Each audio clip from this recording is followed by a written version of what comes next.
വധശ്രമം നമുക്ക് പറയാൻ പറ്റുന്നില്ല. കാരണം ഇത് അദ്ദേഹം വരുന്ന ഹാളിന് പുറത്താ സംഭവിച്ചിരിക്കുന്നത് കേട്ടോ. പുറത്ത് വെച്ചിട്ടാണ് ഒരു അക്രമി തോക്കുമായിട്ട് വന്ന ശേഷം അകത്തേക്ക് കയറാൻ ശ്രമിച്ച സമയത്ത് സുരക്ഷാ സേന വെടിവെച്ചു.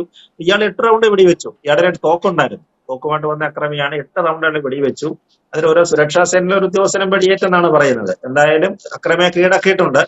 ഇയാൾ ആരാണെന്നുള്ള കാര്യത്തിൽ ഇതുവരെ ഒരു കൃത്യത വന്നിട്ടില്ല. ഒരു പക്ഷെങ്കിൽ ഇപ്പൊ ഇറാൻ യുദ്ധമൊക്കെ നടക്കുന്നത് കൊണ്ടും ഇറാനെതിരെ ഇപ്പോഴുള്ള ട്രംപ് സർവ്വ യുദ്ധം പ്രഖ്യാപിച്ചിരിക്കുന്നത് കൊണ്ടും ഒരുപാട് വിരോധികളെ ഗൾഫ് രാജ്യങ്ങളിൽ പശ്ചിമേഷ്യയിൽ സംഘടിപ്പിച്ചിരിക്കുന്നത് കൊണ്ടും ആരാണ് വിരോധി എന്നുള്ളത് വന്നിട്ടില്ല. ഇറാനും നേരത്തെ പറഞ്ഞിട്ടുണ്ട് അവരുടെ പരമോന്നത നേതാവിനെ കൊന്നതുകൊണ്ട്, ഖമേനിയെ കൊന്നതുകൊണ്ട് എവിടെ വെച്ചൊരു അമേരിക്കക്കാരനെ കണ്ടാലും അല്ലെ ഇസ്രായേലുകാരനെ കണ്ടാലും കൊല്ലാൻ, നമ്മൾ പറഞ്ഞില്ലേ, പേപ്പട്ടിയെ തല്ലിക്കൊല്ലുന്ന പോലെ കൊന്നുകളയും എന്നുള്ളവർ പ്രഖ്യാപിച്ചിട്ടുണ്ട്. അപ്പൊ അതുകൊണ്ട് ഈ ആളാരാണ്, ഇയാളുടെ ഐഡന്റിറ്റി പുറത്തു വന്ന ശേഷമേ അത്തരം കാര്യങ്ങൾ ഒരു വ്യക്തത ഉണ്ടാവുകയുള്ളൂ. ഇപ്പൊ സംഭവം എന്ന് പറയുന്നത് ഇന്നലെ